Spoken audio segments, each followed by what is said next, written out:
in the past. And some of you are genuinely interested in this webinar and the kind of new program that is the latest buzzword around. One of the new age programs that ICFI has launched is the online MBA program under the banner of ICFI Online.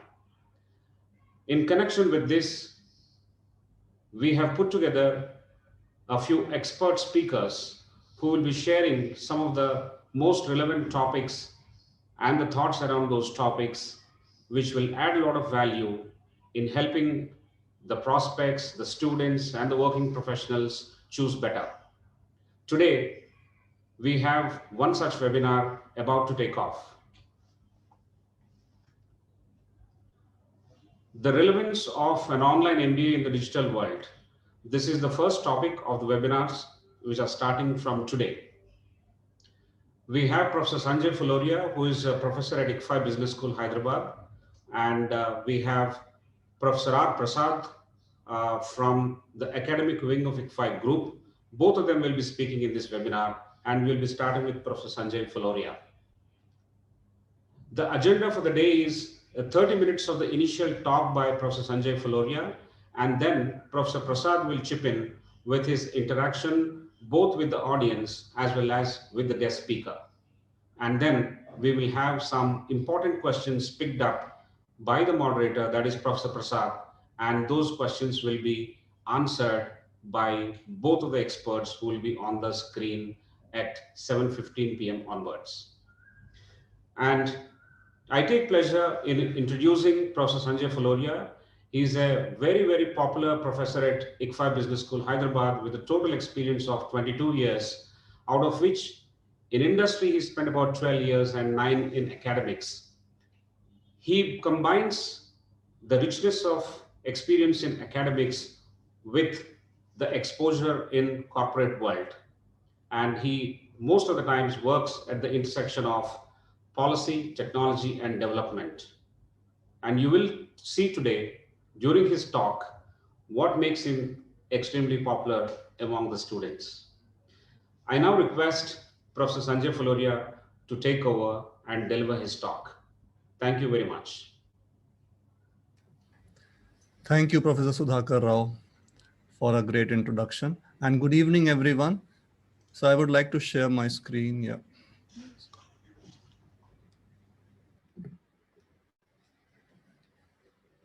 I hope my screen is visible to all. Right. Thank you everyone for attending this. So the topic of today's discussion is relevance of the online MBA for the digital world. So I'll be speaking about this, and I would like to keep it interactive so that in the end you can ask questions, and Professor Prasad and I would like to answer as many as we can. So before we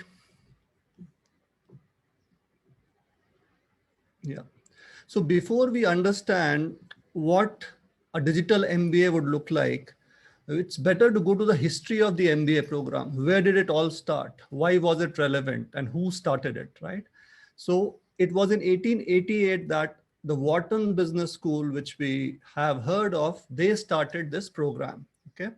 Then 1900, Tuck School of Business in the US, they started this program, but it was not called MBA, it was called Master of Science in Commerce. See the amazing shift that we have. It was called Master of Science in Commerce. So that's a very different kind of a name. But yes, people were interested and people came and joined. So it was basically targeted at people who were working, who were experienced, and they wanted to understand more about the business. Then the Harvard Graduate School of Business Administration, as it was called then, the Harvard Business School, they started the program which was titled MBA, Master of Business Administration. And that was in the year 1908. So Harvard was the pioneer in the sense, if we call MBA as the name, right? At that time, they had 15 faculty members in the first batch. They had 33 regular students, 47 special students, which means 33 were freshers and 47 were experienced people that year. And number of students, of course, increased. In 1908, it was 80, over 300 in 1920, and then it kind of stabilized around 800, 900. And in 1930, it was 1070. In fact, it went down from there. So right now we have around 900 to 930 students in each batch of Harvard. So that's where all this started. Moving on.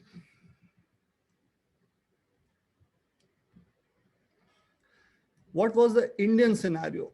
How did it happen in India? So XLRI Jamshedpur, Xavier's Labor Relations Institute, Jamshedpur was the first. It was established in the year 1949. Then we had IIS WBM. Many of you would have heard of this institute. So it is one of the oldest institutes in Calcutta, 1953, and so on. Then we had Faculty of Management Studies in New Delhi. Then we had all the IIMs getting in. We had National Institute of Industrial Engineering, NITI, which is famous for its operations management courses. They also started, and it started becoming popular. Then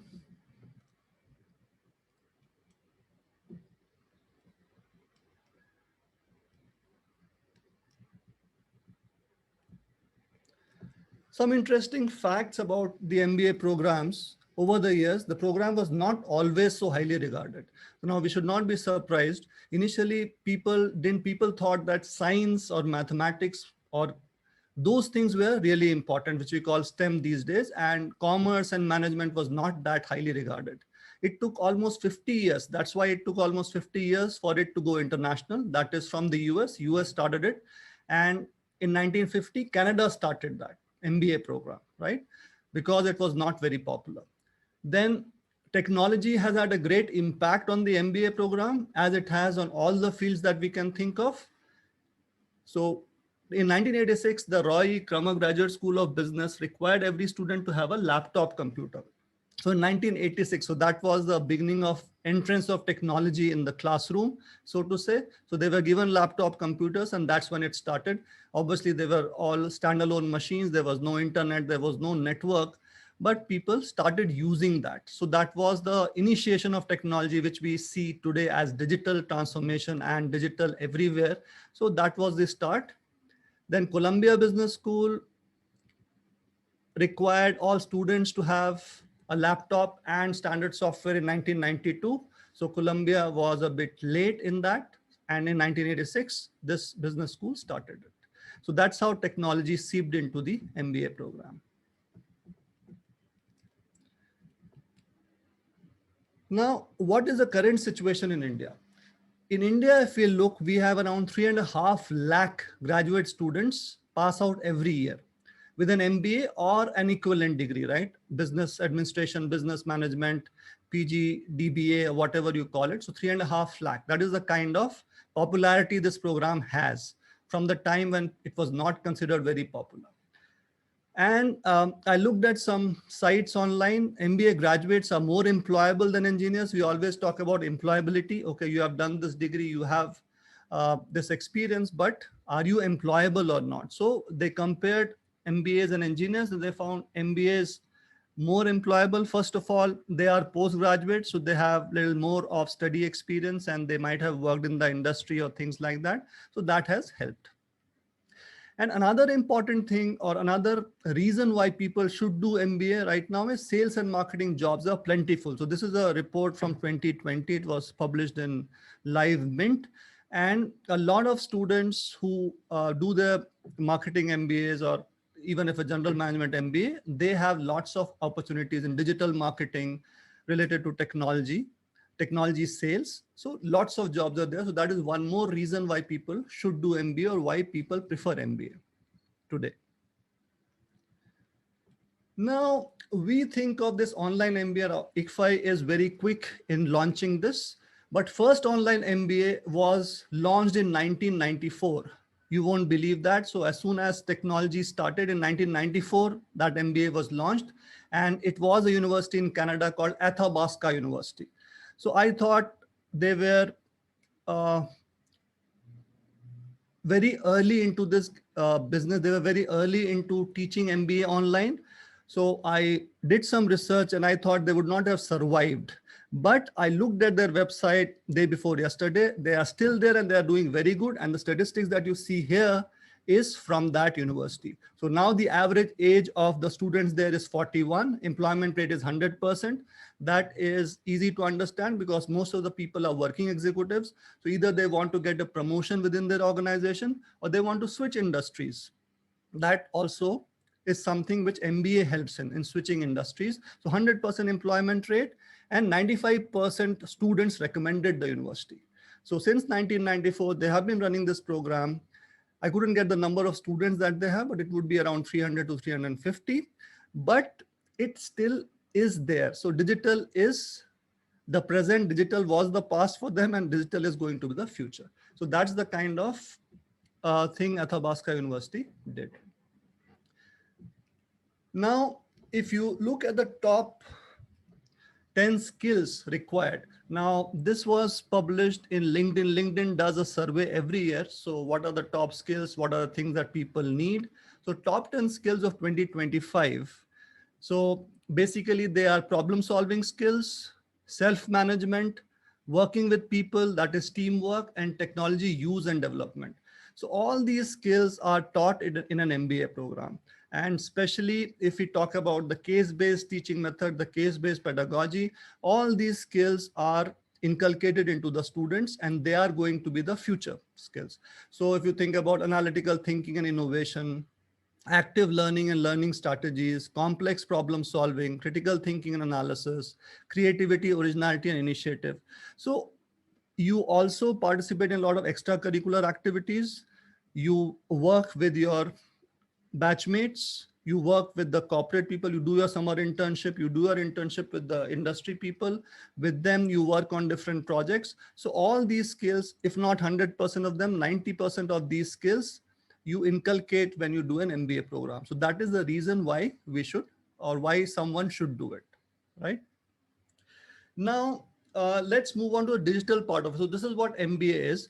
Now, digital MBA, right now, all MBA programs are digital. You would know that, right? Since last year, because of this unfortunate pandemic, all of us, all the business schools, all the universities, all the schools have moved online, right? So everything is digital right now. So we have had experience over the last 1 year, what works, what doesn't work, how to get students engaged, and even companies are asking people to work from home, and they also are going digital. The interviews are digital, the internships are digital, everything is online. So it is basically an add-on to the physical classroom. You have lots of resources online which faculty members can use and students can also use, and make it a better experience. So I'll give you some examples. In an MBA education, we have something called management games and simulations, right? So they give you a real life experience as to how to solve a problem. If it's an optimization problem, how you solve it. So it would have been difficult in a physical classroom to use that and demonstrate that. But in an online environment or a digital environment, it's pretty easy because we have resources, we have websites, we have videos, and we have tools by which you can communicate the message of that case or of that game to the students pretty well. So that has been our experience. And apart from that, if you interact with the faculty members, if you interact with the students in an online mode, you get more experience, you get different perspectives from them. And with the breakout rooms, the technology available on Zoom, and now Google Meet has also started at breakout rooms. So what we can do, or what we do generally in a case-based discussion, is we divide the students into different groups, groups of 5 or groups of 10. And then they go into those breakout rooms where they can discuss the case, they can discuss the points, come out with a plan, come back to the main room and discuss with the faculty members. So these are some of the nitty-gritties which are helpful for the students, and they could not have been done in a classroom without creating a lot of noise, right? Either you had to ask students to go out of the classroom and discuss for 10-15 minutes and come back, or it would be pure commotion in the classroom. So that can be avoided using technology. And the biggest factor that I see is the collaboration with the industry has grown multifold, and that is the USP, that is the key, right? Industry interaction is the most important part of an MBA, and that's what we are all looking forward to, we all look forward to. So collaborating with the industry has become easier. We have been able to invite a lot of top management people to deliver lectures and to be a participant in a conference or give a keynote address because it's easier online, right? You don't have to travel, you don't have to plan, you just have to find some time on your calendar and you are able to interact. And the interactions can carry on because you are connected through different social media platforms, and those interactions can continue and you can keep asking questions to the industry people. So that is the biggest advantage that I see.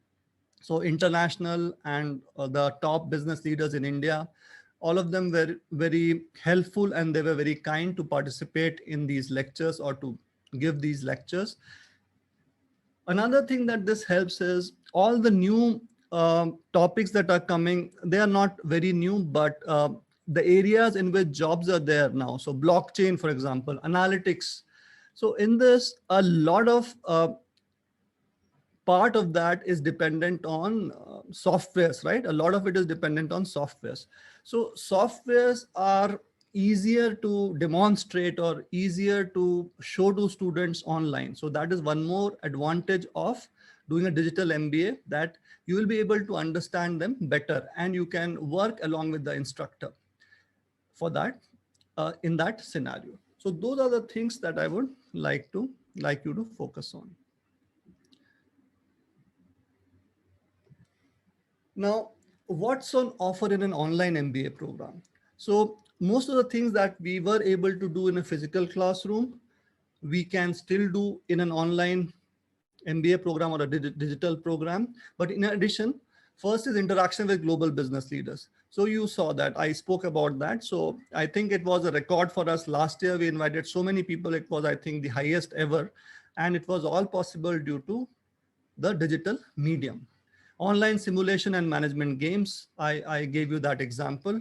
So there are a lot of resources available. For example, MIT has an open learning resource. From there, you can get simulations and management games. And there are other lots of providers, lots of vendors who come up with different management games specific to a domain. You have in marketing, you have in finance, you have in operations, you have in HR.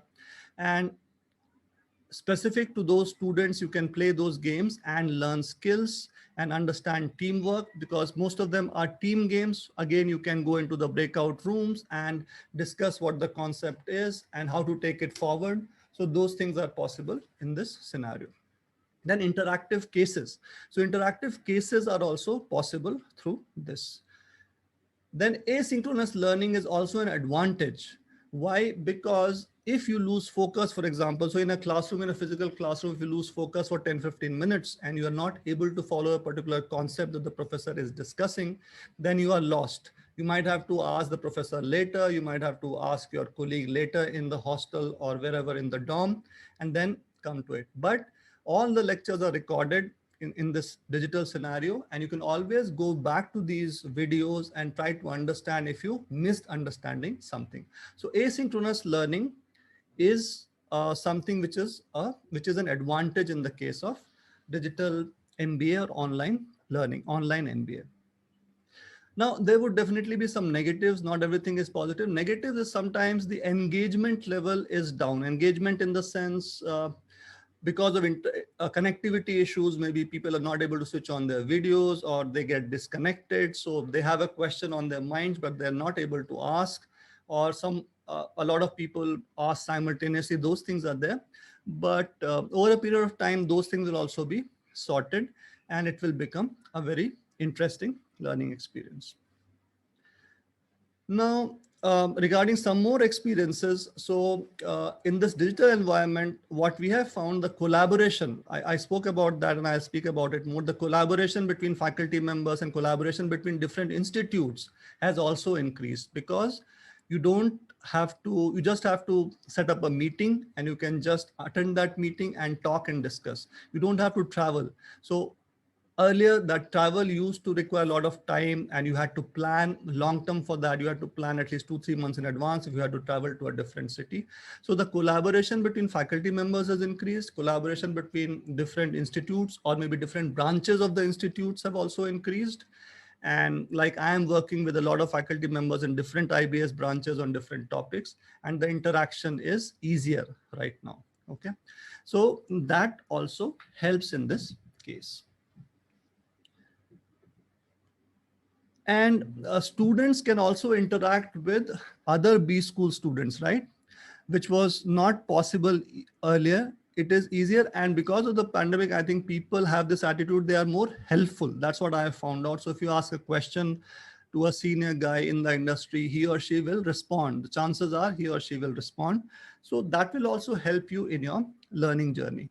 And all of us have to keep learning all our lives. And MBA program, especially digital MBA, so you don't have to come to the physical classroom in Hyderabad or in any other location. So wherever you are, you can register from there, you can join the program, and you can attend the classes and write the tests and write the exams and get it done.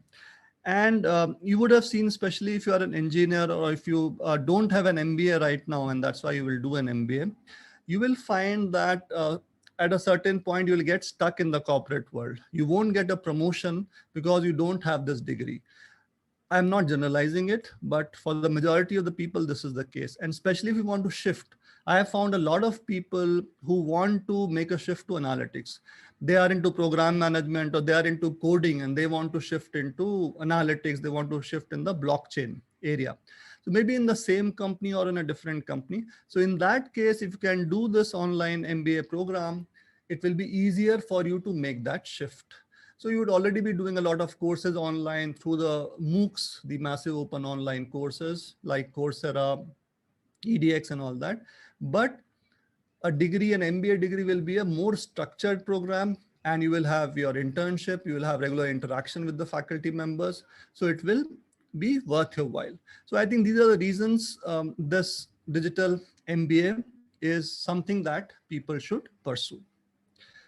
And I will stop there and I will hand over to Professor Prasad. If you have any questions, we can discuss that. So online MBA is the way to go. That was the presentation from me. I would be ready to answer questions. Happy to answer questions. Thank you. Yeah, thank you. Thank you, Professor Sanjay Fuloria. That was a very interesting presentation that you have taken us through. I think you have covered the entire landscape, starting with the MBA when it started over 100 years or before that, and how it has evolved into the new age requirements. Especially while we are talking, we are undergoing something very, very new and strange. We are actually experiencing the pandemic, and the change is completely characterized by the pandemic because the change is accelerated in terms of digital education and digital presence. And therefore, in this new context, what are the advantages? The entire landscape has been very well presented by Professor Sanjay. Now, what we would like to do is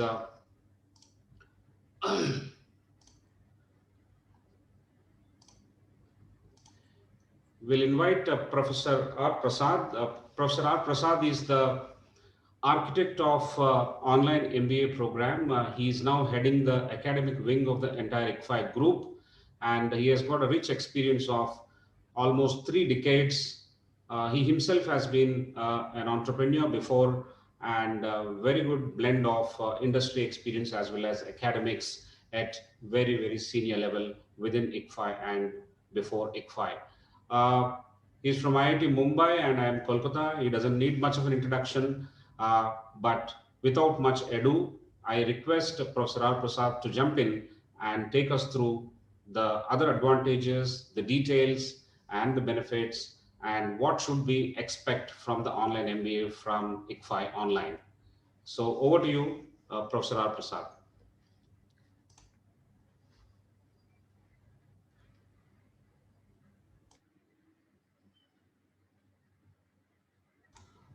Please unmute yourself.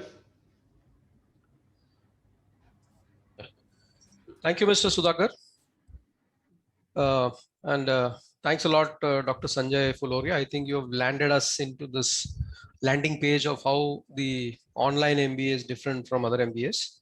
I think you've given the background as well as the advantages and the leverages which are there, which are currently being used by the campus MBA, and it makes for a good beginning to contrast and see where what is useful for whom.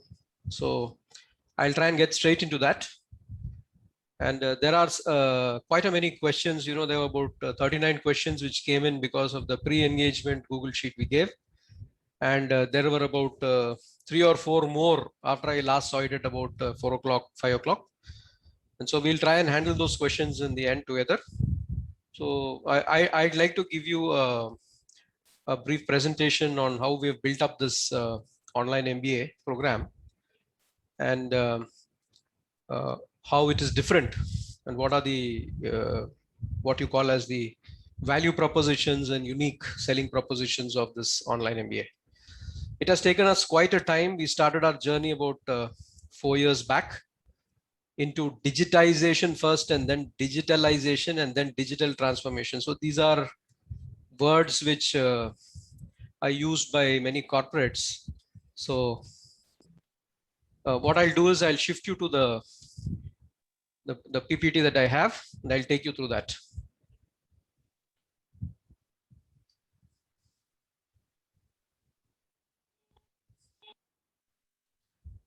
I hope you're able to see the screen. Yeah. Yeah, please make it full screen. There you are. Thank you. So I think I'd like to start with the pandemic situation, because it has accelerated the already happening change in the world. And I've used the keyword here as agility, because I think lots of organizations which were not thinking about digital transformations is now beginning to think about digital transformation. And here you have a quotation, which is quite, you would have understood by now, having gone through the pandemic. So essentially, we're talking about a fundamental shift in how human beings live, work, and play, and therefore how the environment needs to shift. And I've added my own word that, it's not just live, learn, live, work, and play. And as far as education goes, it's learn. So we are trying to address the question, how is agility relevant for education? Here, I think we need to shift our lens to the higher education scenario and look at, what's been happening.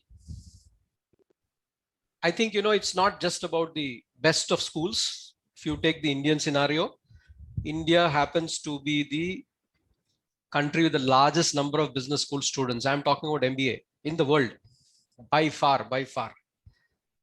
And the numbers were already quoted by, the graduate numbers were already quoted by Dr. Fuloria. If you look at all the programs put together, it comes to close to 5 lakhs of those enrolled. 3.5 of them graduate. And if you look at the employability of these graduates, whether it is done by AICTE uploads data every year and it's there on their portal. Or if you look at the India Skills Report, which is released every year, it's been released in 2021, it's slightly less than 50%. So this includes the top schools as well as the others. The AICTE data puts it at about 50-52% of actual placements. So now we come to a very, very important element of higher education, and that is the need for learning outcomes, the focus on learning outcomes. I think we have been seeing that in the environment for quite some time now. The UGC talks about it, the MHRD talks about it, the AICTE talks about it. And learning outcomes are one thing to put on the website and to put for, accreditors or regulators to look at. But learning outcomes are very, very different when you drill it down. IBS has the experience because of the AACSB accreditation, which insists on it. So here I'll put your attention on this quotation by the Nobel laureate Herbert Simon.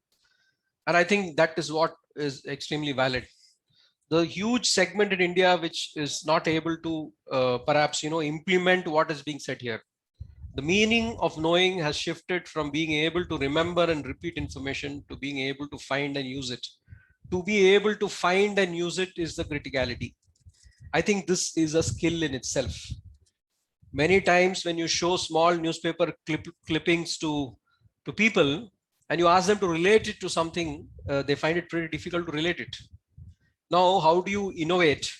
if you're unable to look outside, if you're unable to see what others are doing, you're unable to connect to what they're doing and unable to shift it to your landscape. So I think innovation is primarily driven by your ability to find what is relevant and to use it. So there is no doubt about it. Learning must take center stage. There is no doubt about this.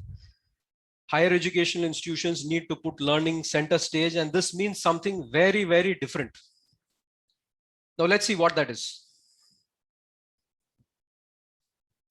So what we are trying to do in the online MBA program, the fully online MBA program, is that how do you produce personalized outcomes for the week, the month, the course, and the program?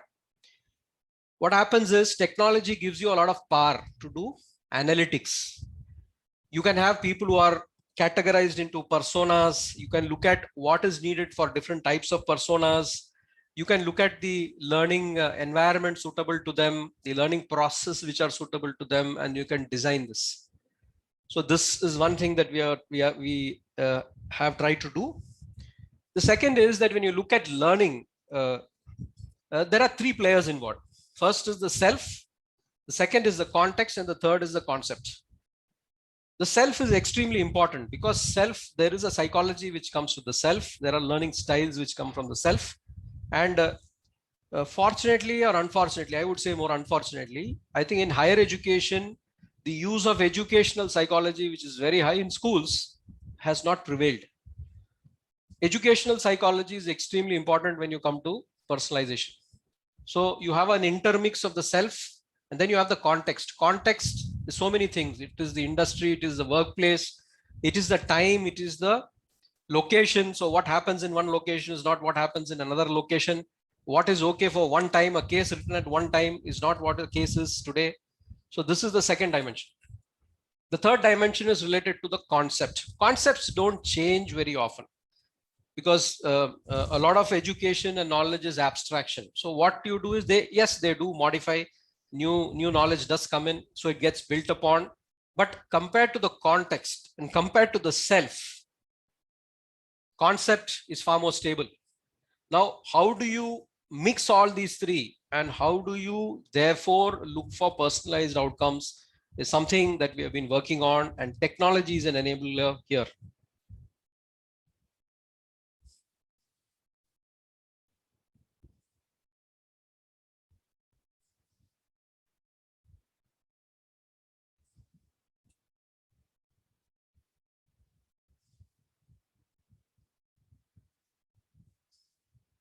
I'm just trying to move to the next screen.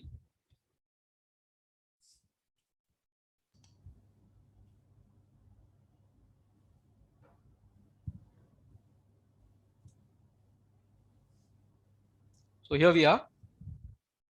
So what did we do? We went back and did a lot of research. We did a lot of research on learning psychology, instructional psychology, what corporates do. And then we looked at what we needed to do. So we have used these kind of what are very popular, research enablers. We've used Gagne-Briggs 9 instructional events, which is used in corporates. We've used the SAM instructional design model. We've used Kirkpatrick's assessment model. And we've used a large number of principles because we are talking now about personalization. Some of the principles I like to spend time on, one is Imagineering. To me, knowledge is one thing, but if you are able to use it, you should be able to imagine. I took this example earlier. I show you a small news clipping about the lack of oxygen in many places in the country. Now I ask you to connect to what is an opportunity for your company or or a challenge for your company or maybe somebody else's. So how do you imagine? So imagination skills are the first thing that any business student must have. They must be able to see around and see what is an opportunity for them, what is a challenge for them, and be able to adapt. Post-COVID, during COVID, we have seen that change has accelerated. So if imagination is strongly connected to knowledge, those guys will be able to do innovation far better.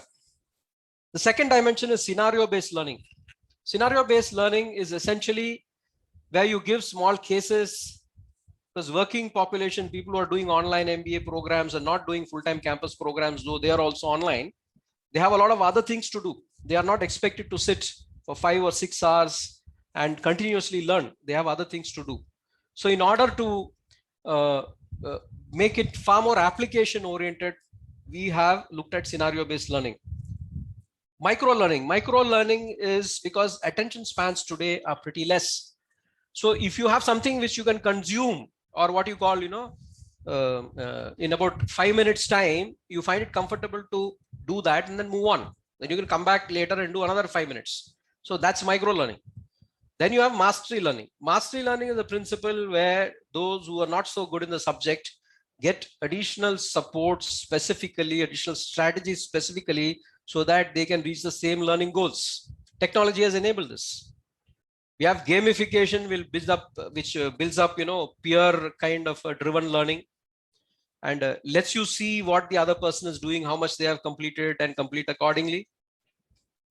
We also have used peer learning, situated learning, and constructivism as a principle. Now, I'd like to spend a minute on constructivism, because one of the questions is also related to that. See, constructivism is how an individual constructs knowledge. What I construct as meaning for something that I hear is not what somebody else constructs in their minds. And therefore, there is a personalization in which the neural pathways are built in the mind. This depends on my background, my bias, my kind of mindset put together with the ability to understand. So all these principles have been used. It will take many more sessions to get into each of these and see how it's getting used as well as how it's useful. So I leave it at that here. Now, any learning outcome driven effort needs to very carefully look at the learning environment as well as the learning processes. So let's look at what the learning environment here is. The first is that we have our own customized ICFI built e-learning environment, where there are multiple learning engagements with gamification built in. The second is we have very heavily used learning objects. Learning objects, the word is taken from object-oriented programming. Learning objects are reusable. That means if you have something related to motivation and you have a concept in motivation, you can make an object, learning object just around that. So it may be a 5-minute object, and then you can reuse it in a number of places. So we have about 18 types of micro-learning objects, multi-format, multimedia objects to appeal to various learner styles and experience. A guy who's an auditory learner is not like a guy who's a visual learner. It's not like a guy who's a kinesthetic learner. So you've got various types of learnings, and we have tried to increase the range by which you will be able to learn by using these learning objects. These are all micro-learning objects. So our objects are anywhere between 2 minutes to 15 minutes. So you can see how useful it is to the potential student. The object design typically has it's a 3-tier structure. It starts with a story. A story is a nano case. It's a small situation. It then moves to the concept, whatever concept you're trying to communicate. And then it moves to a small activity to reinforce whether you have learned it or you'd like to look at it again. This is consistently used in whatever we do. We consistently use this. So this is about learning objects, something that we have put a lot of emphasis on and which is completely prevalent. So if you look at what numbers we're talking about, we have about 1,000 plus nano cases per course,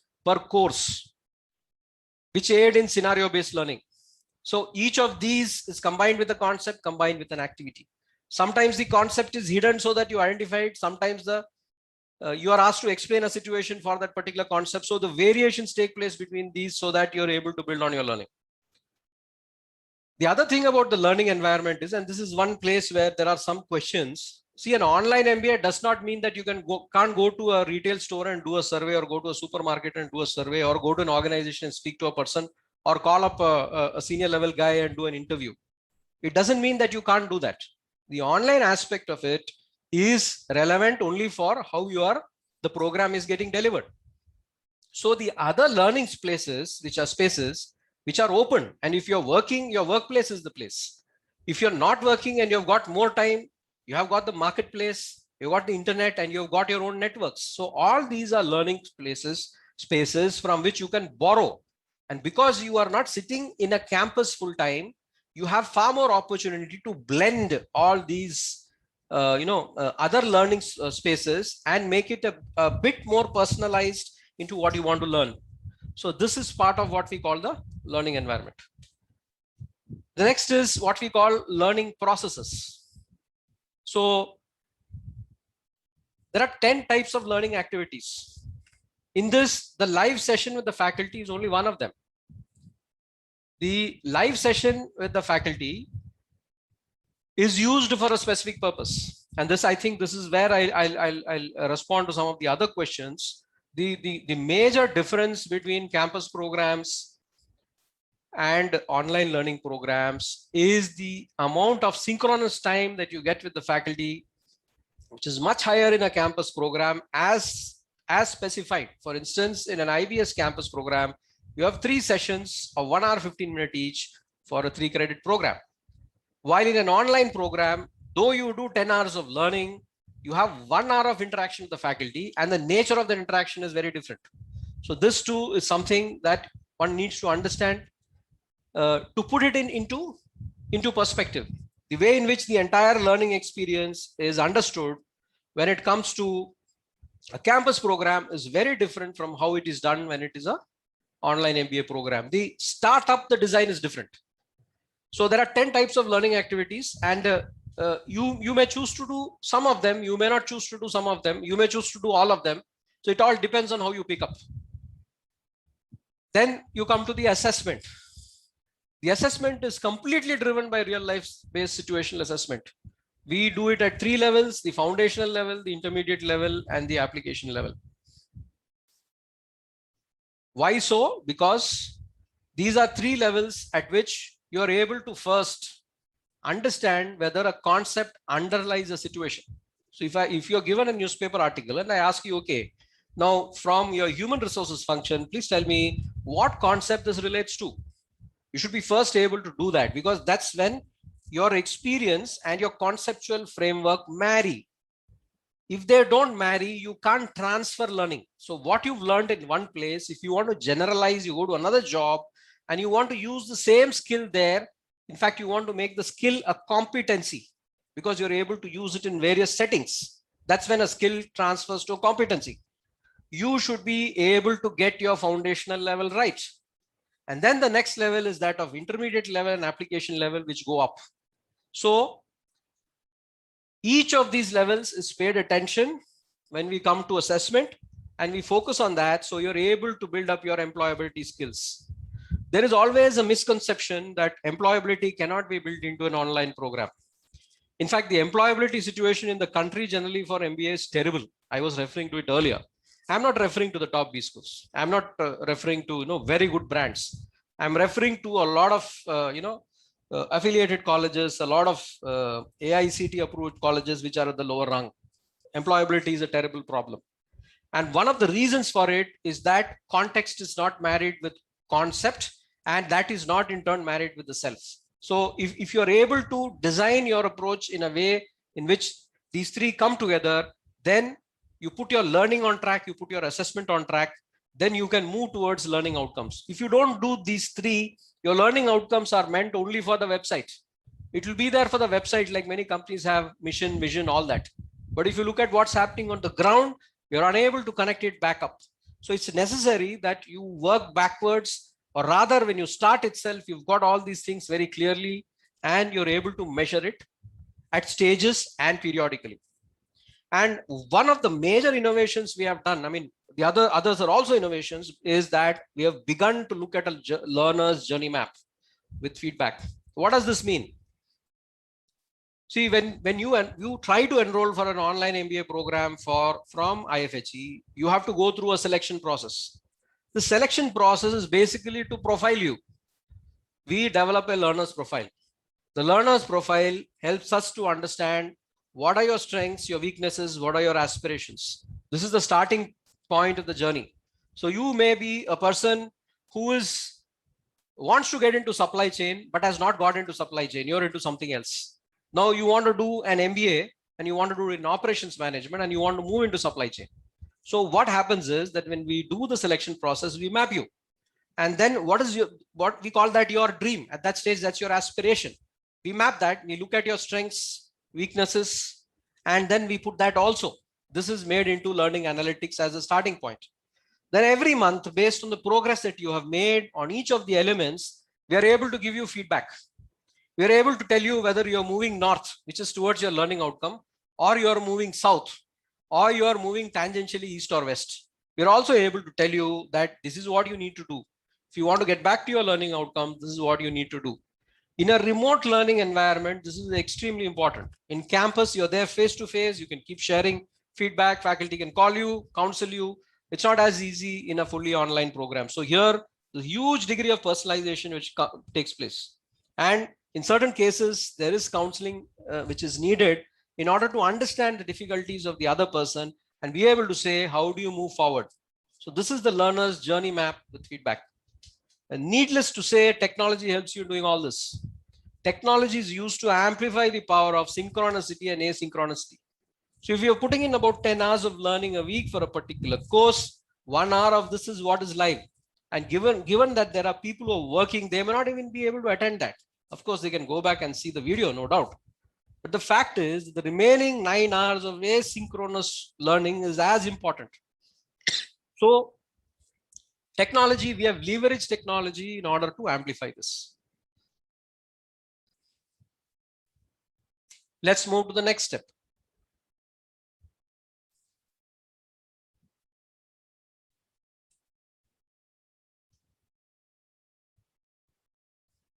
I think it's taking a bit of time to move.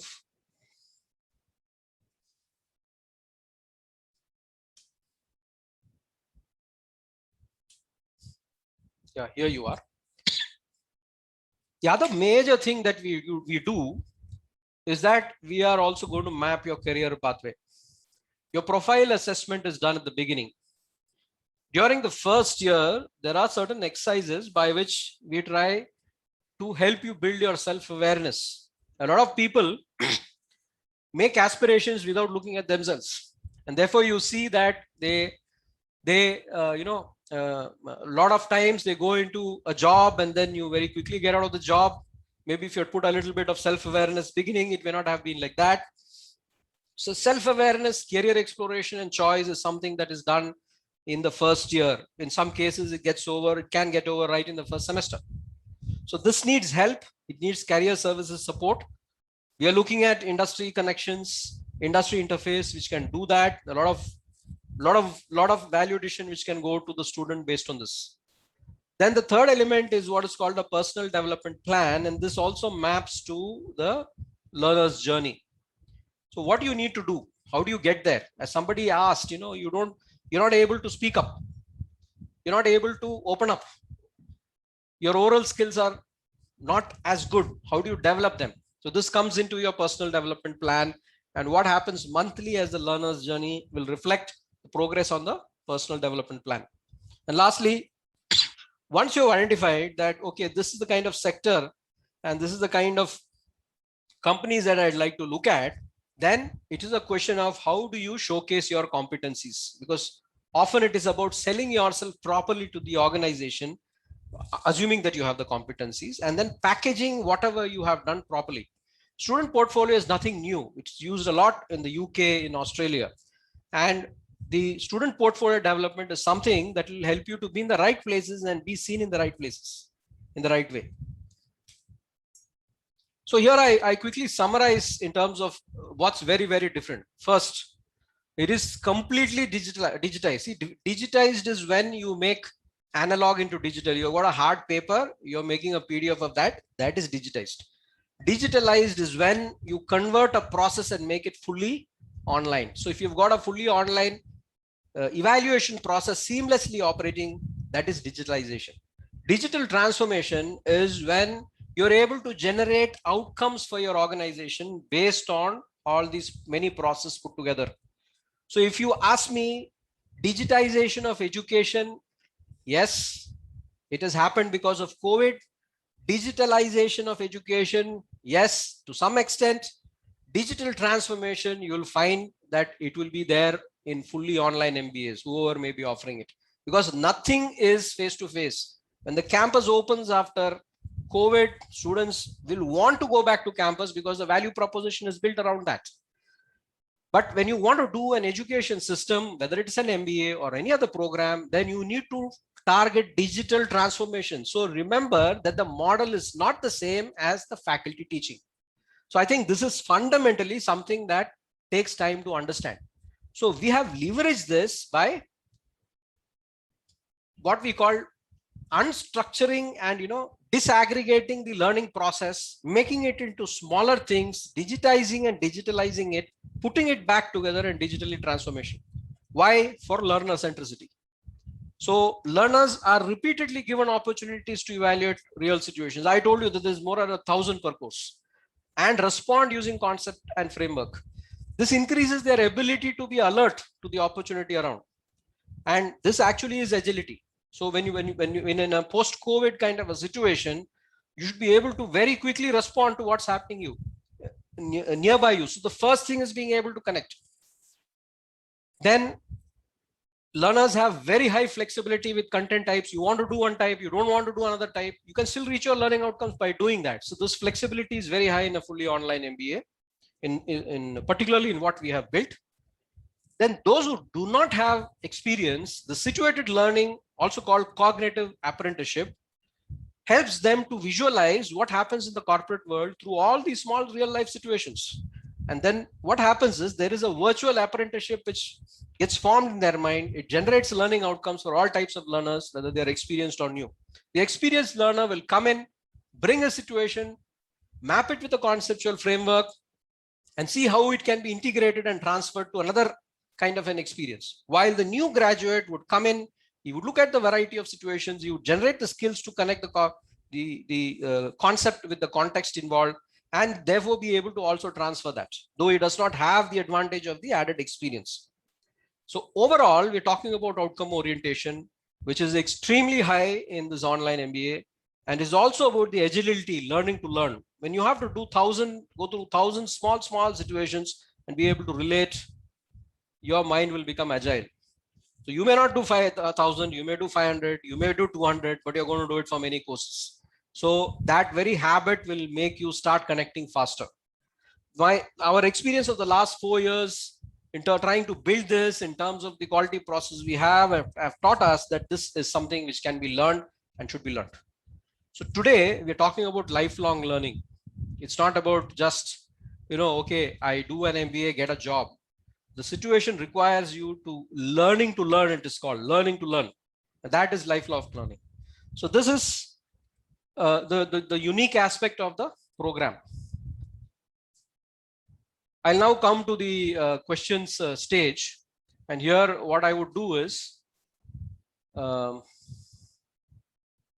would stop the share. I'll first take all those who took the pains to ask questions. There may be more. So as I told you, I had about 39 questions when I last looked at it. The first one is, what is the significance of your online MBA program? And I think this question is more about the fully online MBA program. So of course, I'd like Dr. Sanjay also to chip in to what is being said here from his own experience. I'd just like to respond to that answer first. The online MBA program essentially increases the access of quality management education to many. See, many good campus programs, there are limitation of seats. If you get in, you get in. If you want IBS Hyderabad, you need to get a certain rank. You need to write the test at that particular time. You need to spare your time for 2 years. And there are many more who aspire for management education. So the online MBA program increases the access. The second is it digitalizes and digitally transforms education, management education. Very, very few institutions have been entitled to this. There are about 22 institutions which have been given approval for the online MBA. After, the UGC and the AICTE looking at what has been submitted. So because of their NIRF of NAC grading, they were able to apply automatically. But then these were also checked up. And then finally, they were entitled to offer the program. So all in all, this online MBA is highly innovative in its approach to learning and assessment, as you have seen in the presentation. This is about the question which is about significance of your online MBA. Dr. Sanjay, would you like to respond? I have nothing to add, sir. I think you have answered it quite well. Okay, let's move to the second question. There are three questions by this person who's asked this question. So I'll take the first one. Online MBA in the digital world is good. However, how would this program address the deficiency of a fresh learner devoid of any practical experience? See, experience can never be substituted. So let's start with that caveat. So somebody's got 5 years experience, a fresher is not able to substitute that experience. That reality we need to understand. So then what can be done? That's what the question answers. I think the first point is the learning object design. I have touched upon it in the presentation. A real life situation nugget. If you're going to do 1,000 such in a course, your understanding of not just the concepts, but also the varying contexts in which these are really getting used. These are all where it's really getting used. They would step up. They would step up significantly. Then what happens is you remember that this is possible. You remember that these things are there, and therefore you're able to connect it far more.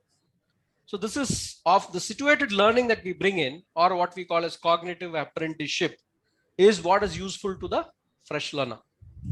So here they go through the cycle, what we call context, concept, context cycle. That means look at the context, see if there's a concept in it. Look at the concept, see where you can apply it in a context. So this is something that freshers will be able to do quite a bit. The second question by this person is, Dr. Sanjay, on the first one, anything? Yeah, so I just like to add here. So that problem is there in the physical MBA also, isn't it? Because freshers will always be at a disadvantage because companies prefer people who can join and start contributing from day one.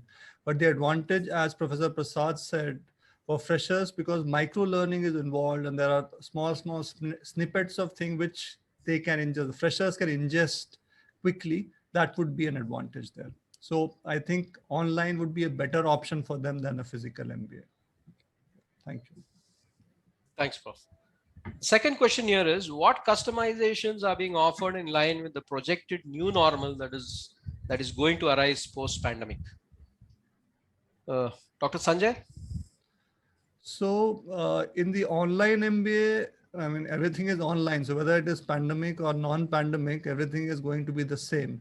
Those changes will be more valid in a physical MBA than on an online MBA. So I don't think there would be any change as such structurally to the program whenever this pandemic ends. Yeah, thanks. I think, the point I wanted to also add there is, see the need to develop an agile mindset is a requirement which has come out brutally during the pandemic. And I think this program is looking at developing an agile mindset. It's not about X course or Y course. It's not about X area or Y area. It's about, learning to learn. You have a challenge in front of you. We can't keep saying, this won't work, that won't work. You need to know how to figure it out.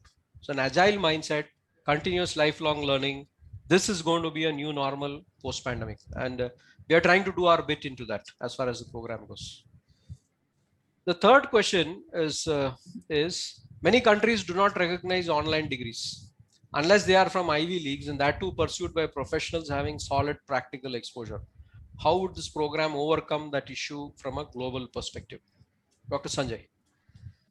I think that is basically a question of mindset. Now, if you have been following the news, so now Google, Facebook, YouTube, all these new age companies, they even accept those certificates, right? Even if you don't have a degree, they hire people. So that mindset will change. It's already changing.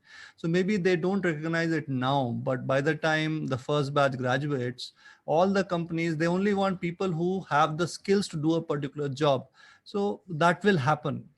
The change will happen and they will start accepting this online degree. Thank you. I think what I'd like to add is that, we have just come into the market. There's a huge segment out there which needs these kind of programs. And obviously, there are going to be many people. We want to set our benchmarks into how this is getting delivered. And we hope that, we are looked at it as a very high quality provider of the fully online MBA program. That's one part of it. So right now we'd not be bothered about countries in case they do discount it. The second point is that we want to bring out is that the campus program is AACSB accredited. So it's not as if there is no IV word around. I mean, AACSB accreditation is rare. The AACSB accreditation speaks for itself. So that speaks of the institutional intent. Online MBA is new. So, we have not got into anything like that. But as far as the campus program goes, it is AACSB accredited. And I think that makes a difference. And a lot of employers globally over the last many years have recognized DIC5 degrees. I mean, countries is one matter, but I think more important than that is the employer should be able to recognize the degree. And I think that helps. The next question is about the online MBA versus the regular MBA. Dr. Sanjay, would you like to? The difference is the question, difference between online and physical? Online MBA and regular MBA, yes. Regular MBA.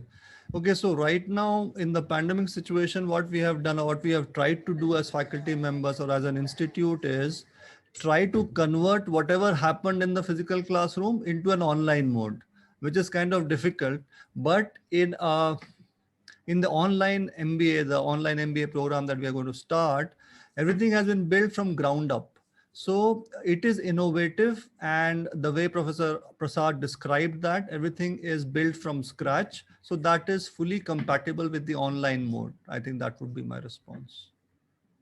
Okay, the points I'd like to add are, you see, the learner profile is different. If you want to get into IBS Hyderabad, you have to write a test, you have to get that score, you have to compete, you should come in a certain rank. And if you have not applied, or if you're not in that rank, you don't get through. While you may still be aspiring and you may still have talent to do an MBA program. So the learner profile is very, very different between what happens in a regular MBA from good B schools like IBS and what happens in a fully online MBA program, where there'll be a lot of working population segment, people who want to go their career vertically or horizontally, career shifts, family businesses.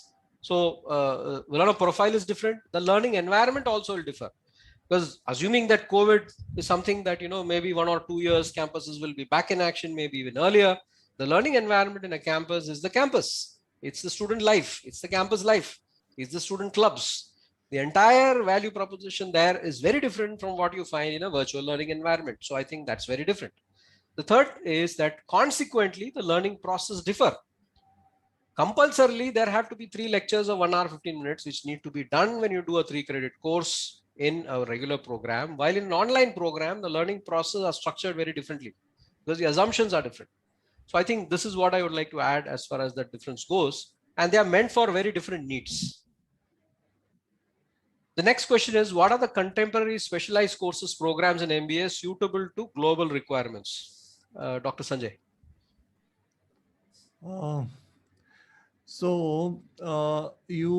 I think the question is more about, is it about specialization, or I am not very clear about that.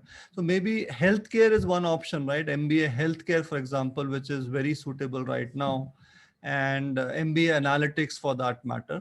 And we have all those courses, though it is not called MBA analytics as such, but we have included analytics courses across all the functions. So you'll have HR analytics, you'll have operations analytics, financial analytics, marketing analytics, and all the companies or all the organizations have analytics teams. So that ways it is good. Then we also have blockchain as a course within finance. So we are trying to include all those things which are current and which are relevant and which will increase the employability of the students. I hope that answers your question. Yeah, the points, I think the question is not very clear to me too. So, the thoughts which came to my mind is that it depends on the learner profile. If you've got a learner profile which comes from a metro city, very English educated, top in communication skills, very high on aspiration, wants to land up in Wall Street, then what you're looking for is different. And you may be your aspirations may not be of that nature. Well, what you need to do is different. So I think a learner profile will count. And secondly, as Dr. Sanjay said, the combination of technology and business helps. So I think everywhere technology is coming in, whether it is finance or whether it is HR or whether it's marketing, sales, call it what you may, healthcare, everywhere technology is coming in, and they're coming in very specific shapes and forms. So some of them Dr. Sanjay mentioned. So a combination of technology and business does help if your aspiration is global. Of course, healthcare is a huge area. The next question is why online MBA? Why not full-time MBA? Requirements. Dr. Sanjay. So if you can get into a good B school, into a full-time program, and you think that you don't have any opportunity cost involved, then better get into a full-time program. But if you are working and you don't want to miss out on the salary that you are earning, or maybe you are working in a business, you are an entrepreneur and you don't want to waste time and you want to do it along with whatever you are currently doing, then online MBA should be your choice. So like Professor Prasad said, these are two different profiles of students who will choose either. I think that is reasonably clear. The personal needs and constraints that one has is going to put restrictions on what you can do and what you cannot do. And I think you should go for what is best in whatever profile you have. The next question is, why is a degree mandatory to show that you have upskilled yourself? Is it because the company needs a proof, or does it genuinely bring a change in you as a person after having completed a degree? Dr. Sanjay. That's a very difficult question to answer.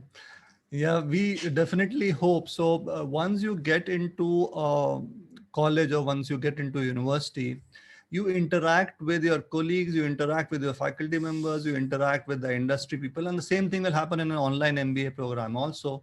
So hopefully some amount of change will happen in you. And in fact, a lot of change. I have seen students who have entered, when they entered, they were different. And after finishing 2 years, after completing their MBA, their whole mindset changed, their attitude changed, and the kind of skills that they learned over the 2 year was different.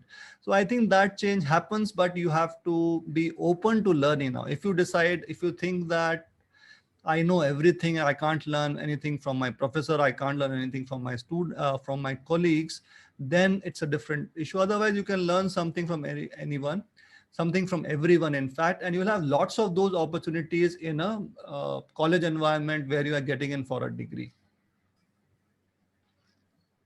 Thank you.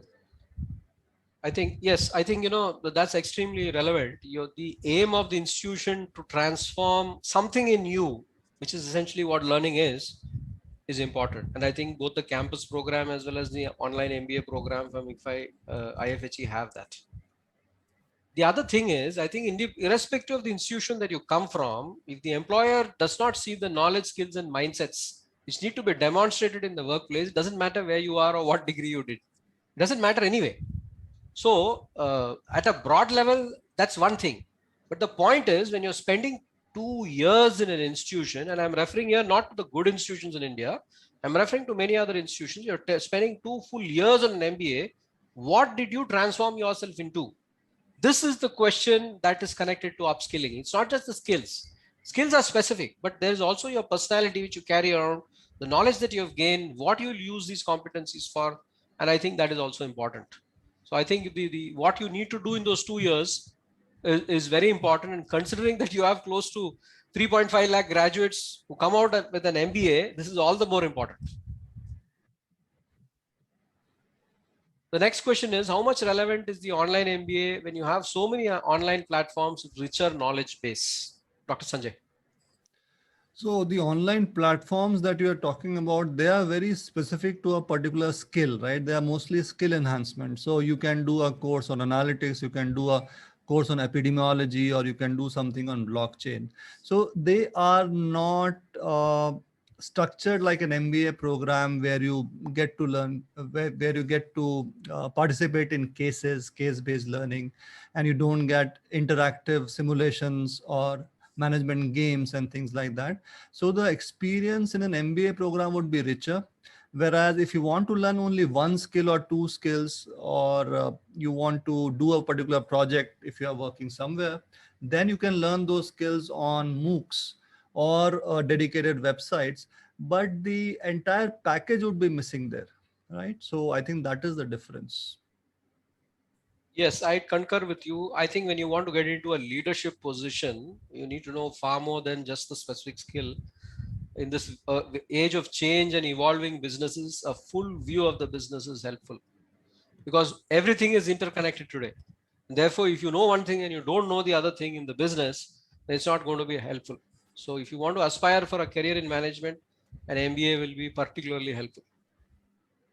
So I just got one point in my mind. Sure. So if you talk about projects in the present day corporate world, all projects are complex, right? So you need to know finance, you need to know HR, you need to know marketing, you need to know everything that is there, at least the basics. So if you don't know that, and that you can't get from a MOOC, right? So if you don't get that, then you won't be able to handle projects, you won't be able to interact with clients.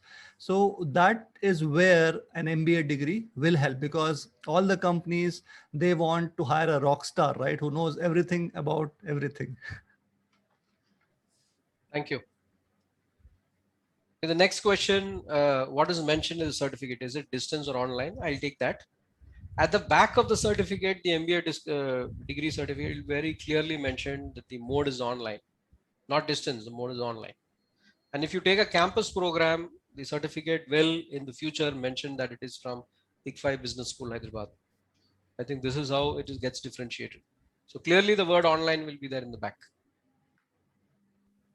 The next question is about how can learner involvement be ensured in the online program, encouraging students to participate, speak, etc. I think these are a couple of questions combined. So Dr. Sanjay. Yeah, so student engagement is a challenge. It's more from a connectivity perspective, because people don't have bandwidth, so they are not able to switch on their cameras, they're not able to continue the class, maybe they get disconnected and all that. But people who have good bandwidth, I found that they are in fact engaging more with the faculty members. So that's been my experience over the last 1 year. So we are also learning about that. So that's why we talk about interactive games, we talk about simulations where the students are working along with us. So what we do in order to engage students, we conduct polls parallelly in the class. So 5 minutes if I teach, or 10 minutes I teach, I'll ask them questions and then they will respond through a polling mechanism. So that ways the engagement is more, but we are also learning. So I don't have an answer for that, but engagement levels have definitely been going up over the last 1 year. So I hope that will continue. I think the point I'd like to add here is that learner engagement will always be a challenge. More because people don't pay attention continuously, wherever they may be. I mean, you're watching your favorite serial. I think even then, after some time, you get a bit worried about what happened elsewhere, etc. So, paying attention for fairly long periods of time is a challenge. And here, the point I want to add is, I mean, this is for overall for, everyone, is that I'd like to quote this gentleman called William Arthur Ward, and it says, the mediocre teacher tells, the good teacher explains, the superior teacher demonstrates, the great teacher inspires. So I think this is a quality that teachers, good teachers have already picked up. And I think, teachers who are finding it difficult, they'll have to look at how they can get in inspiration. This is one. And the other point I want to make is motivation is the biggest challenge in education, not IQ. If you look around, if you look at the best institutions, if you look at the institutions which are not so good, everywhere you find that motivation is the biggest challenge in education. Everyone has got IQ. Otherwise, they wouldn't have graduated. So there is some level of IQ in everyone. And one of the things that we need to be, we are specifically trying, because we will get a very diverse cohort in the online MBA, is we are aiming to upscale this by the use of one, technology, two, the use of nano cases, micro learning, and gamification. So this is an effort in that particular direction. More importantly, the facilitation that you do and the personalization you bring in with students matters greatly. I think as a teacher, the facilitation that you do and the personalization you bring in will matter, apart from the technology, as also the motivation. Next question is about the future of the online MBA in India versus an international MBA. Dr. Sanjay.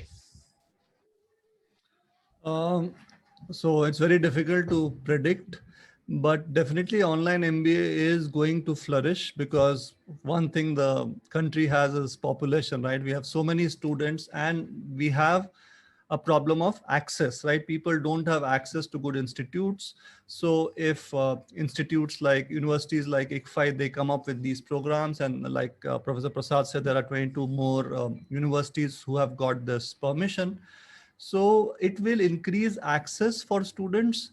So I think this is going to flourish. Now, if you're comparing it with international MBAs, I think it's a different profile of students again. So can you afford to go there for a 2-year full-time program? One is that, and then the job scenario there also. I mean, if we talk about the US and Europe, so job scenario is not that good there also. So I don't know how will it pan out after 2 years, 3 years, but this online MBA in India, if I talk about only our country, it is definitely going to expand and more people will have access. That's how I'll frame the answer. Thank you.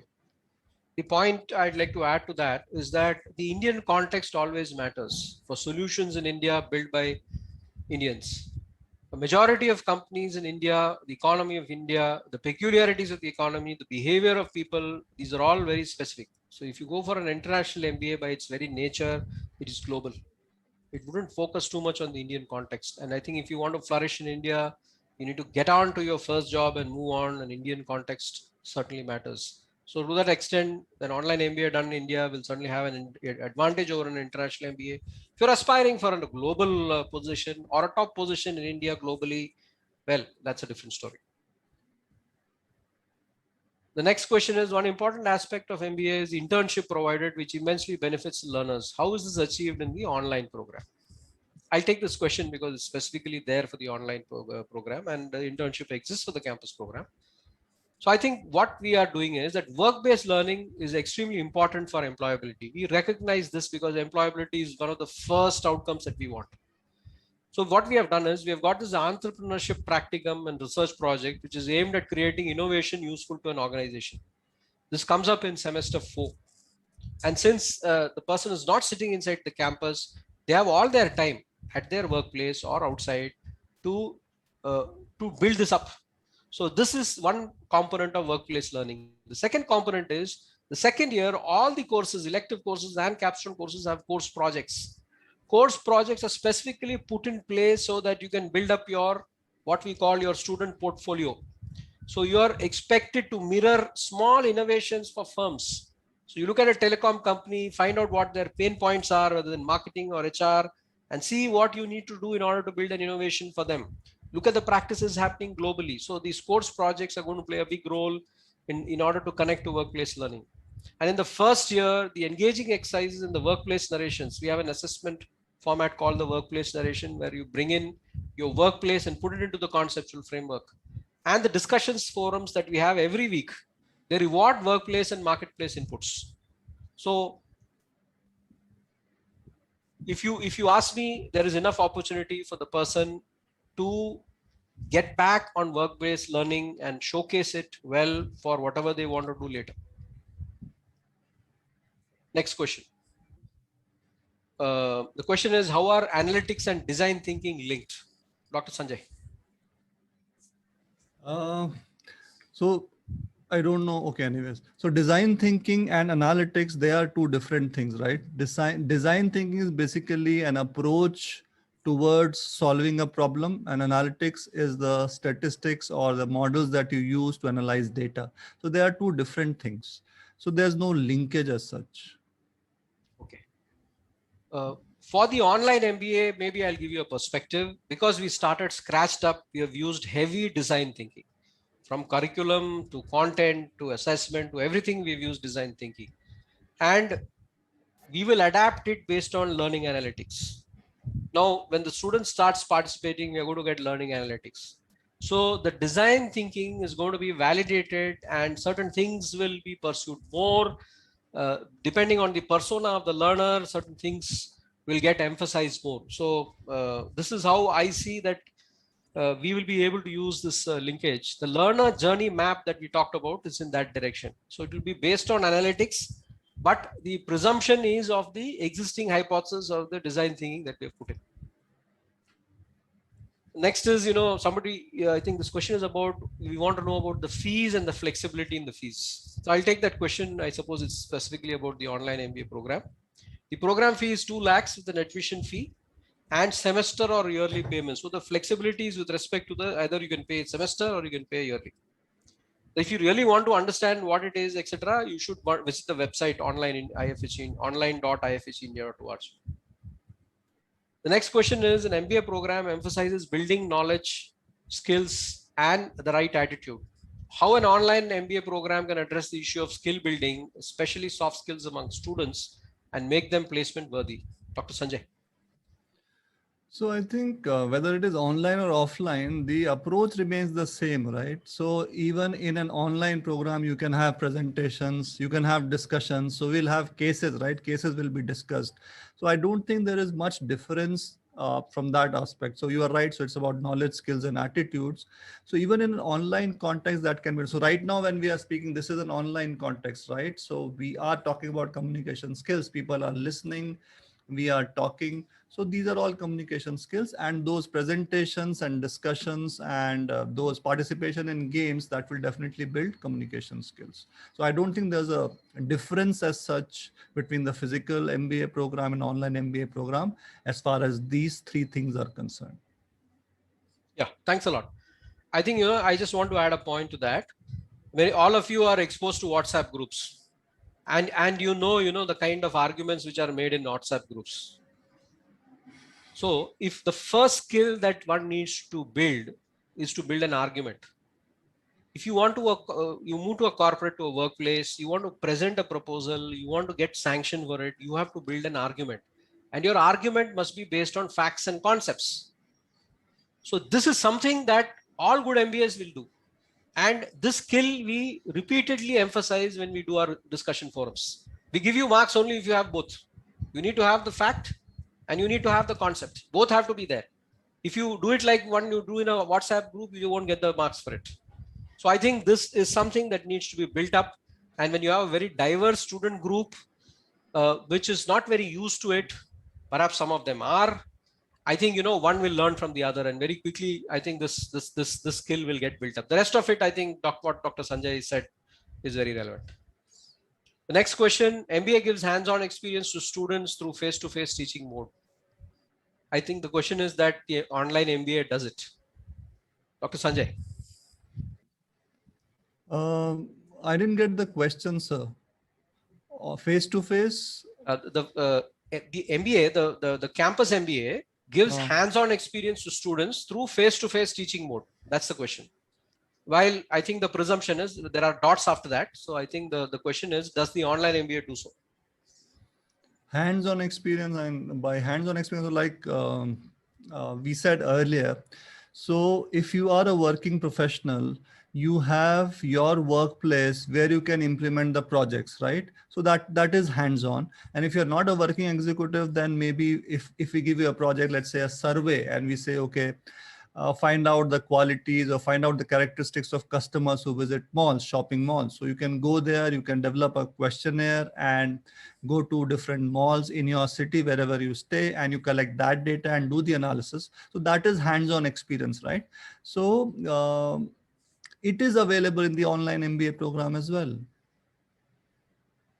Thanks. I think that's that's something that I wouldn't like to add anything to. I think it's very clear, crystal clear. It's absolutely possible in the online MBA. The next question is about how does one ensure pure learning in an online MBA online program?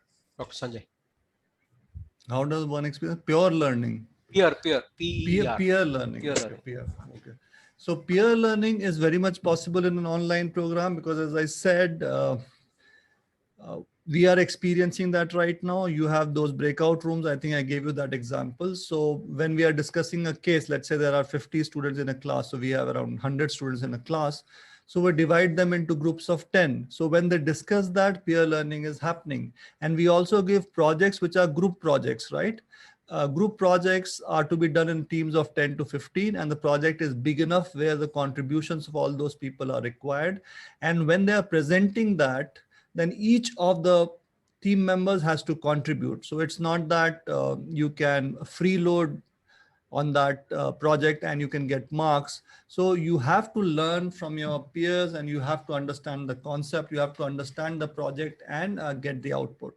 So I think peer-to-peer learning is very much possible. And in my experience, that is happening in the online mode as well. Thank you, Prof. I think two things which I'd like to add to the group projects is one is discussion forums that we use heavily in the online program. The other is gamification, which add to peer, learning. I just want to put a caveat here on peer learning. While it's a good Western concept used by players like Coursera, in India, universities have a pretty wary about evaluation by through peer learning. And unless the evaluation through peer learning also takes place, the benefits of peer learning don't come out fully. So we are right now in a stage where we are taking out some of the benefits, and let's hope we evolve more. The next question is about, there are two questions by the same person. One is how to bring in interaction in the online course. And the second is how to challenge students to use cognitive and psychomotor skills together in an online program. Same person, two questions. I don't think I have an answer, but let me try. So we have been giving assignments to students, which they discuss so that they are more interactive in the classroom. And in the cases also, suppose they have not read the case and come. So we give them some time at the beginning of the classroom to read that, maybe 1 or 2 pages initially, and then discuss those issues and then move on to the next page and so on. But I think we are still learning, and there's a long way to go. Yes, I think those challenges are there. A couple of points I'd like to add is, I think usage of technology, you find one faculty member using technology far more than the other. So this is one thing that you can step up interaction on. There are a lot of things to learn about usage of technology. The other is pedagogical methods. See, you have quite a bit of power in online. You can see the session itself. We've done a small pre-engagement exercise, posting a question, and we're spending so much of time answering your questions. So this is not as easily possible when you want to do face-to-face alone, unless you make it hybrid by combining it with technology. So pedagogical methods play a huge role. The third thing that I would suggest is, I think one should get into a bit of educational psychology, because educational psychology matters. The type of content and that you use in the classroom, cases people like a lot. If you use dry stuff, you ask them to read a chapter and then let's have a discussion on that, may not work that much. So type of content matters. The motivation that the facilitator provides matters. The learning management system matters. So all these things put up, you can step up the interaction if you put all of them together. So it's not just the faculty, but it's also the institution. On the cognitive and motor skills together, when you do projects, you have to do it together, and it goes beyond mere cognitive effort. So here too, if you're able to do things together, bring in the educational psychology, experiential learning, situated learning, student interest, motivation, teacher empathy, mentoring, I think all that put together, you can move the cheese. But all these will have to go together, because otherwise it will be a tough job. The next question is about what are the advantages of the online MBA from IFHE? What is unique about ICFI's online MBA, USPs? I think I'll brief it up. I'll respond to it. First is it's learner-centric. It focuses on employability competencies. First is it's learner-centric. Second is focuses on employability competencies. 3 is the personalized approach based on learner needs and learning styles. So if I have to pick up 3, these are the 3. The next is about, the question is about the role of teachers in the era of technology. Dr. Sanjay.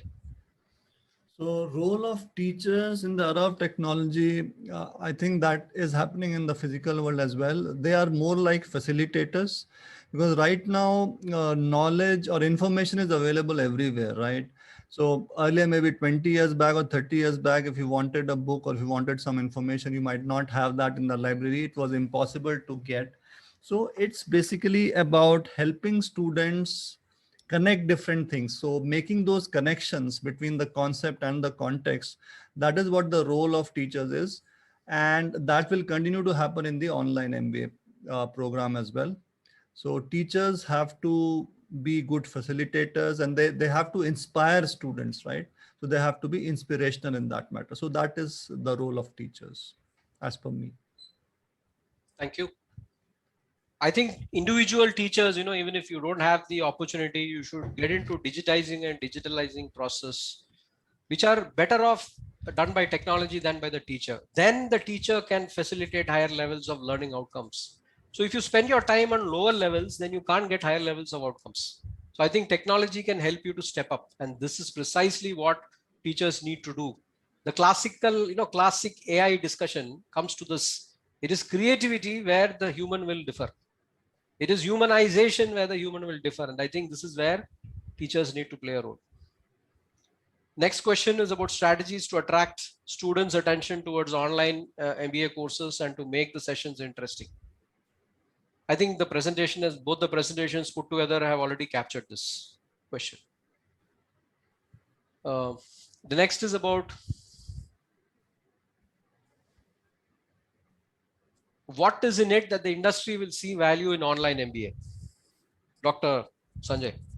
So I think I remember that saying, hiring for attitude and training for skills, right?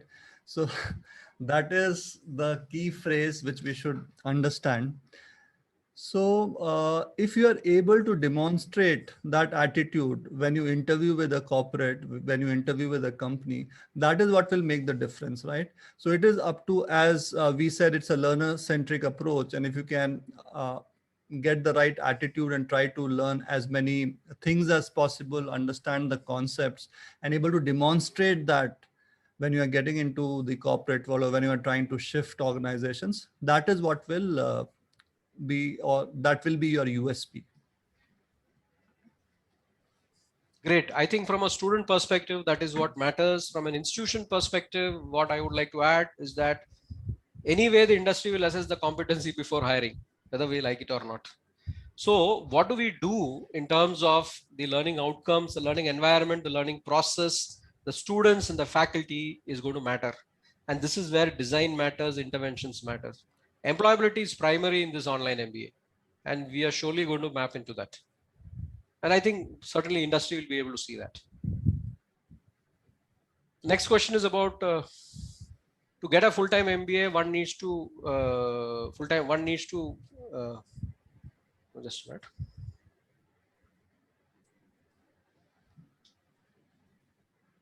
To get a full-time MBA, one needs to take admission for a full-time MBA.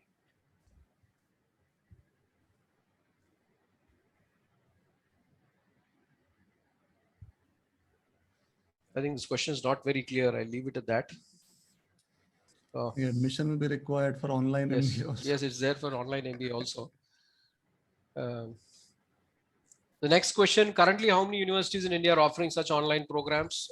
In the recent approval in March 22, universities have got approved for online MBA. We are one of them. Obviously, these are ones who fitted the NAC criteria and the NIRF criteria. So they're all of a certain quality in terms of eligibility. Next question is about what is the difference between online and offline? Dr. Sanjay. I think we have covered that enough, right? So differences in the offline MBA, you have to attend classes for the entire day. Each session is 1 hour, 15 minutes, and you have to sit through that. There is an attendance criteria. You have to have 75% attendance or more if you want to appear for the examinations. So that is a compulsion, and you are spending a lot of time in the campus, in the hostel, in the classroom. Whereas in offline MBA, you have the option of learning asynchronously, right? And all the classes are not live classes. So you'll have recordings, you'll have projects, you'll have small videos, you'll have games and all that. So that is the crucial difference. And you can spend time as per your schedule. If you are a working executives, you can decide when to listen to a lecture, recordings will be there. So that flexibility you have, which you don't have in an offline MBA program. Thank you. I think I'll take the regulatory perspective to add to it. And that is, campus and distance education programs are not online programs as per the regulatory definition, though they also use online methods as of today.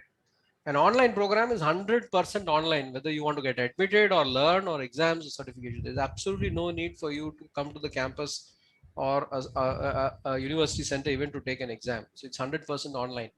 The regulatory norms obviously differ in each type. This is in addition to what Dr. Sanjay said.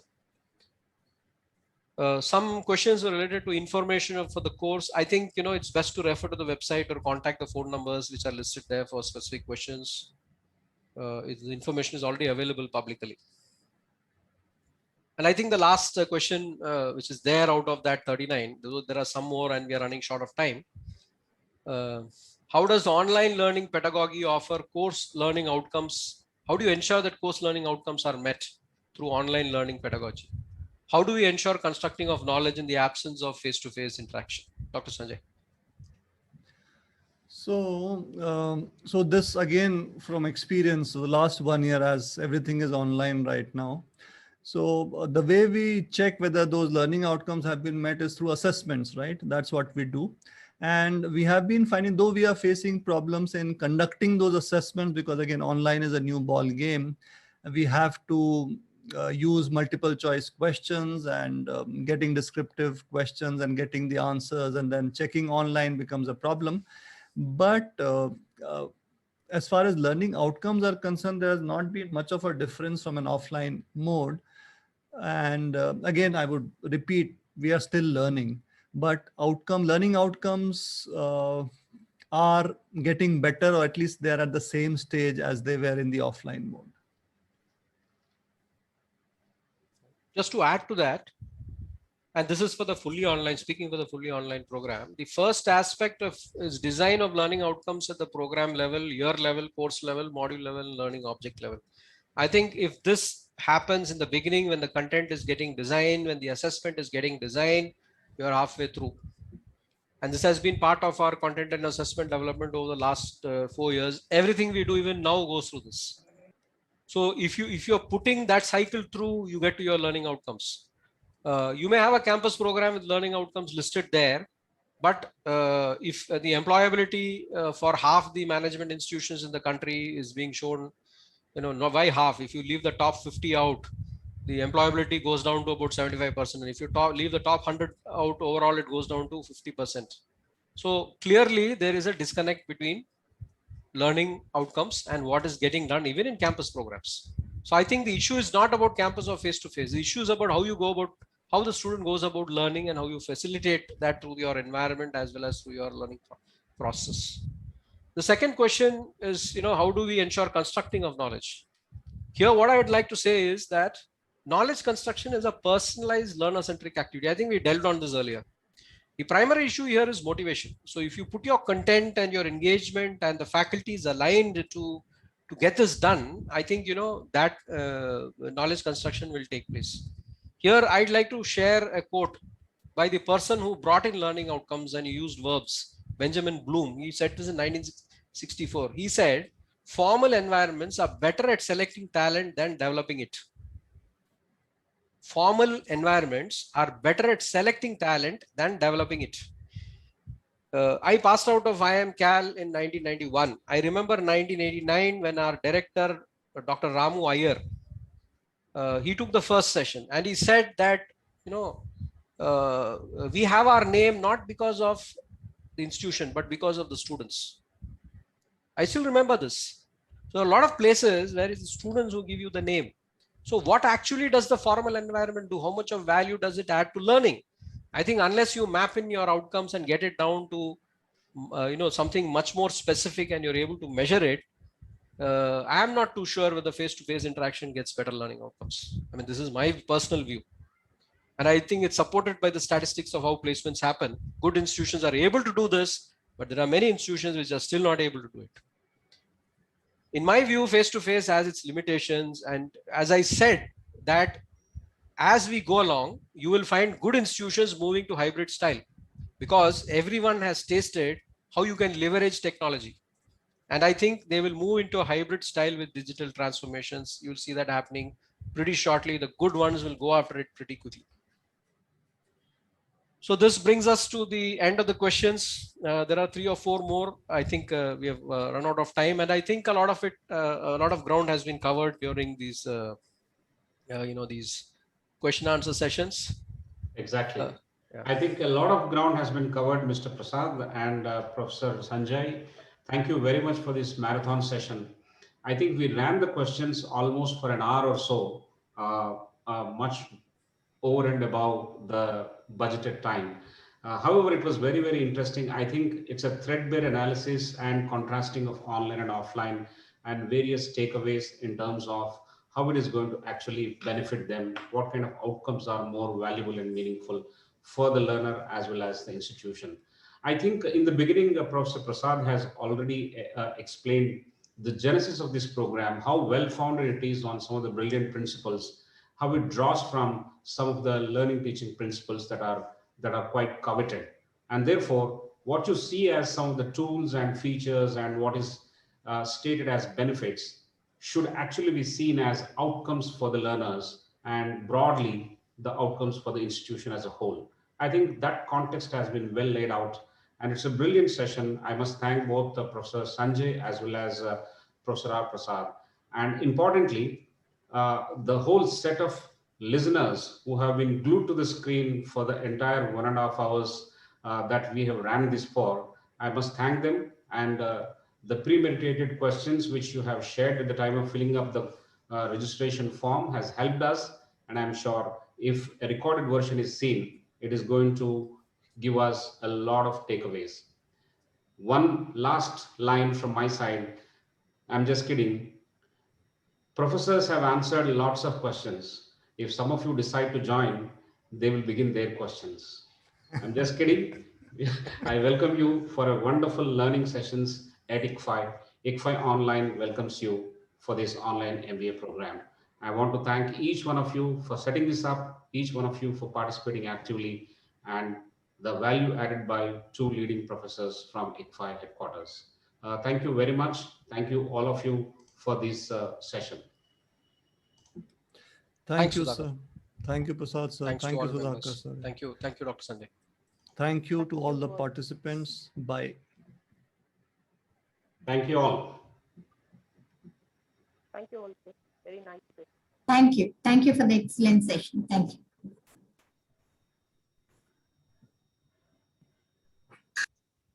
Thank you, sir. Thank you so much.